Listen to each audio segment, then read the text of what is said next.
Okay students, good afternoon. तो कल हमने मॉडल का चैप्टर स्टार्ट किया था, आज फिर हम उसको मॉडल पार्ट 2 हमारा हम कर रहे हैं। तो आज मॉडल पार्ट 2 में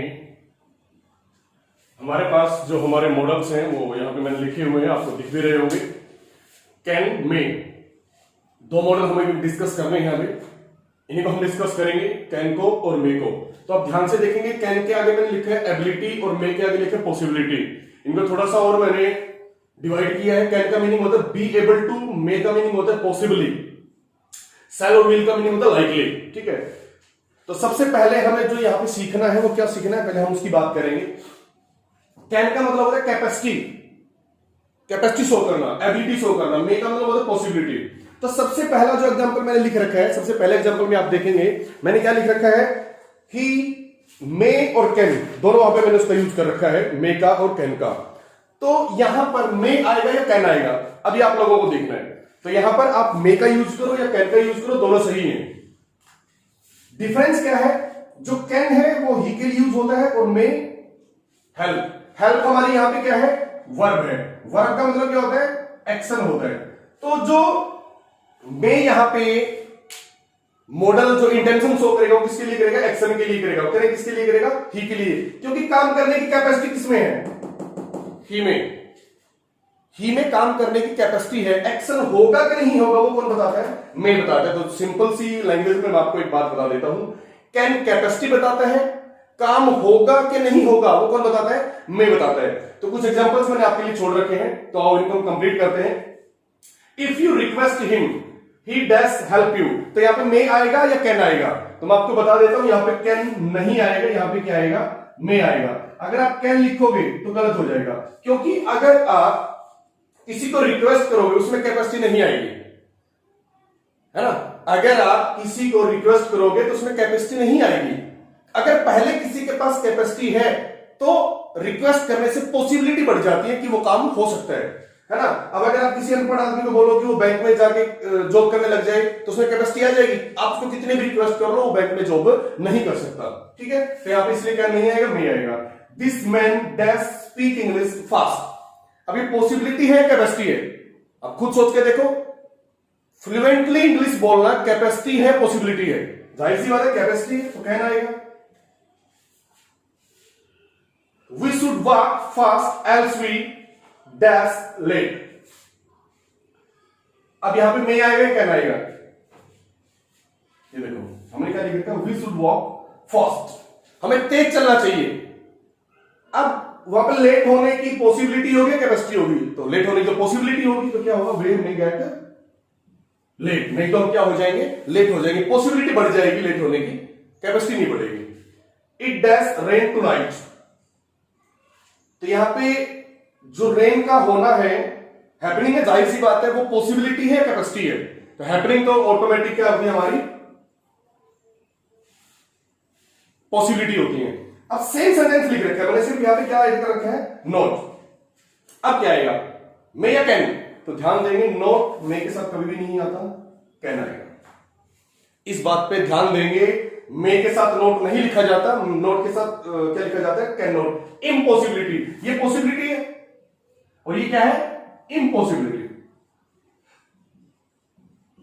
ठीक है, तो इम्पॉसिबिलिटी के लिए कैन नॉट होता है और पॉसिबिलिटी के लिए मे होता है। ठीक है, verb dash be categorised into two groups, transitive और इंट्रांजिटिव। वर्ब दो ही टाइप की होती है, तो ट्रांजिटिव होती है, क्या होती है, इंट्रांजिटिव होती है। अब ये कैपेसिटी है, पॉसिबिलिटी है, ना तो ये कैपेसिटी है ना ये पॉसिबिलिटी है। आपको बता दूं ये क्या है, ये फैक्ट है। क्या है, फैक्ट। फैक्ट हमेशा किसमें लिखा जाता है, कैन में लिखा जाता है। फैक्ट हमेशा किसमें लिखा जाता है, कैन में लिखा जाता है। फैक्ट को कभी भी आप मे में नहीं लिखेंगे, ध्यान दें इस बात पे, फैक्ट को कभी भी मे में नहीं लिखा जाता। ठीक है, तो और कुछ सेंटेंस हम अभी फर्दर डिस्कस करते हैं हमारे मॉडल्स के ऊपर, कैन और मे के।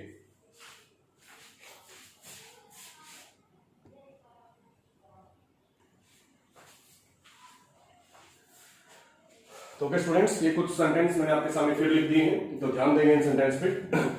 तो पहला सेंटेंस मैंने लिखा, we can not able to solve these puzzles और we are not able to solve this puzzles.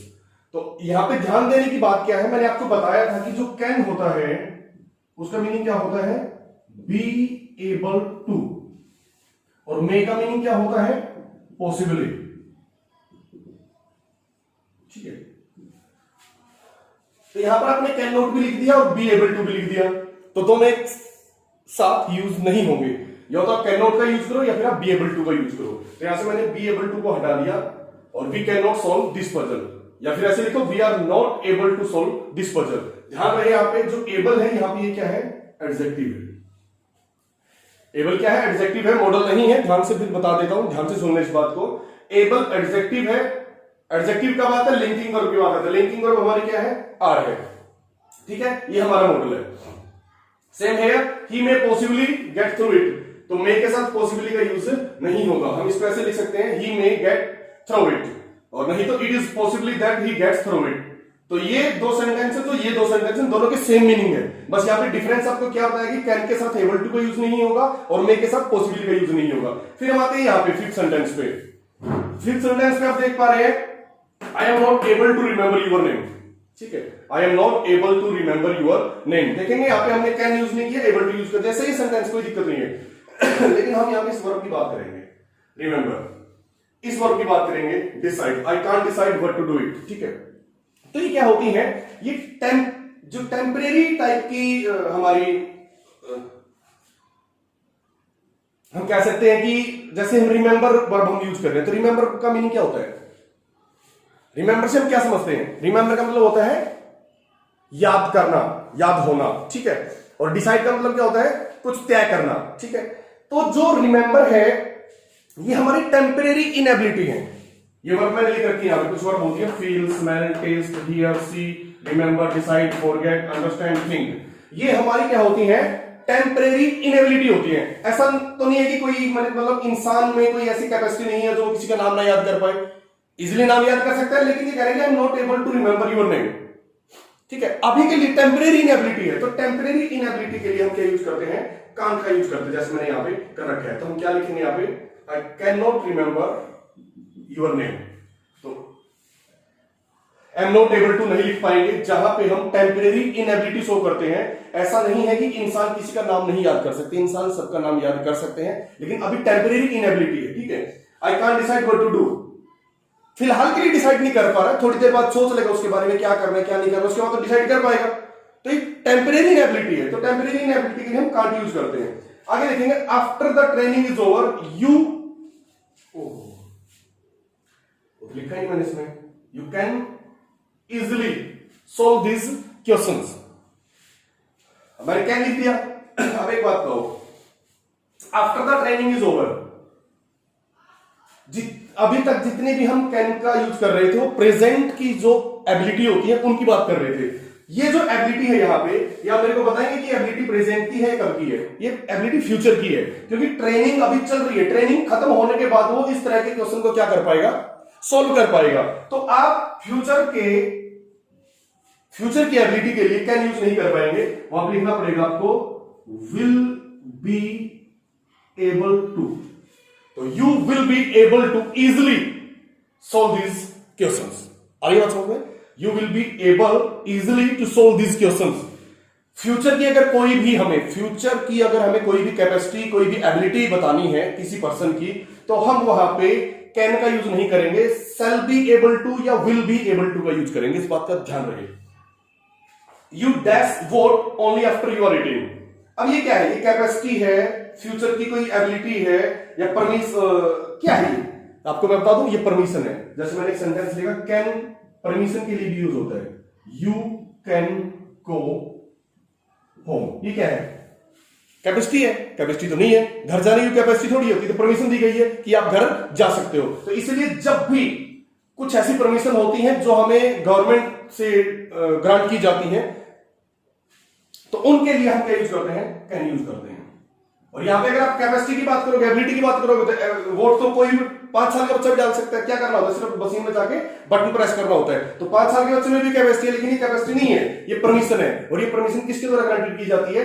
हमारी गवर्नमेंट के द्वारा ग्रांटेड की जाती है। ऐसी कोई भी परमिशन हो जो हमारी गवर्नमेंट के द्वारा डिसाइड की जाए, तो वहां पर भी हमें किसका यूज करना होता है? कैन का यूज करना होता है। ठीक है, तो ये most of all about the आपके उसके बारे में था, कैन और मे के बारे में था।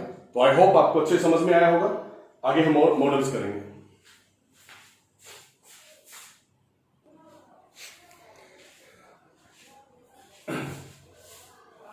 तो देखेंगे अब स्टूडेंट्स, मैंने बात की सेल और विल की। तो जो सेल और विल होता है, विलिंगनेस, प्रोबेबिलिटी, परमिशन के लिए यूज किया जाता है जब वो चीजें क्या हो, फॉर्मल हो। विलिंगनेस, प्रोबेबिलिटी, परमिशन जब चीजें क्या हो, इनफॉर्मल हो। ठीक है, जब हम फॉर्मेलिटी के तौर पे करते हैं तो फॉर्मल बोला जाता है, इनफॉर्मेलिटी इनफॉर्मल होता है।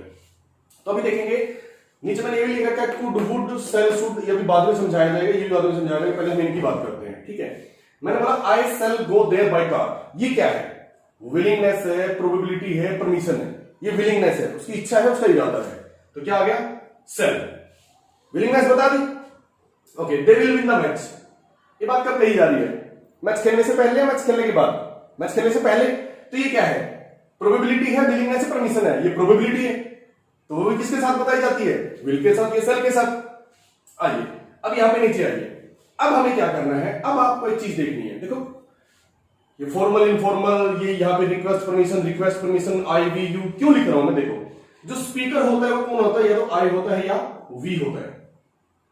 तो वो जब भी बातें करते हैं वो बातें कैसे करेंगे, फॉर्मल, क्योंकि स्पीकर जब बोल रहे हैं आई शैल गो देयर बाय कार, तो फॉर्मल तरीके से बोल रहे हैं। आगे बात समझ, अगर हम किसी दूसरे को बोल रहे हैं कि तुम ऐसा करो, हमें दूसरे का तो नहीं पता, तो वो चीज क्या हो जाती है, वो इनफॉर्मल हो जाती है। फॉर्मल जो स्पीकर कहता है या सुनता है वो चीज क्या होती है, फॉर्मल होती है। ठीक है, तो अभी हम यहां पे बात करेंगे, मैंने यहां पे ब्लैंक छोड़ रखे हैं, तो ध्यान देंगे, अगर फर्स्ट पर्सन है आई और वी, तो सेल और शुड का यूज होगा, चाहे वो रिक्वेस्ट हो, चाहे वो परमिशन हो, चाहे वो ऑफर हो, कुछ भी हो। अगर हमारा सब्जेक्ट सेकंड पर्सन यू है तो कुड और वुड का यूज होगा, चाहे वो रिक्वेस्ट हो, चाहे वो परमिशन हो। ठीक है, तो यहां पे फर्स्ट पर्सन है तो क्या आएगा, सेल या शुड लिख सकते हैं, यहां पे हम कुड या वुड लिख सकते हैं, और यहां पे वही सेल या शुड लिख सकते हैं। आई बात समझ में, ये क्या है, सेल आई गो होम, रिक्वेस्ट है। ये क्या है, कुड यू हेल्प मी, ये भी रिक्वेस्ट है। ये क्या है, सेल आई हेल्प यू, हम किसी को ऑफर कर रहे हैं हेल्प करने के लिए कि क्या मैं आपकी हेल्प करूं, तो ये ऑफर है। ठीक है, तो दोबारा फिर बता देता हूं, फर्स्ट पर्सन है तो सेल या शुड, सेकंड पर्सन है कुड या वुड।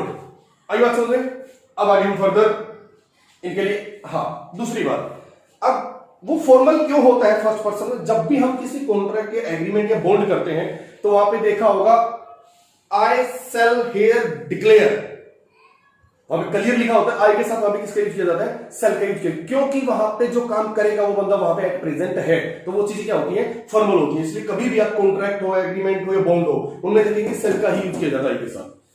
वी एक से ज्यादा है तो वी यूज कर लेते हैं, अकेला बंदा है तो किसका यूज करते हैं, आई, क्योंकि वो खुद वहां पे डिक्लेयर कर रहा होता है ये सब चीजें। तो ये हमारा सेल, विल, कैन में हमने डिस्कस कर लिया, बाकी का हम नेक्स्ट वीडियो में देखेंगे।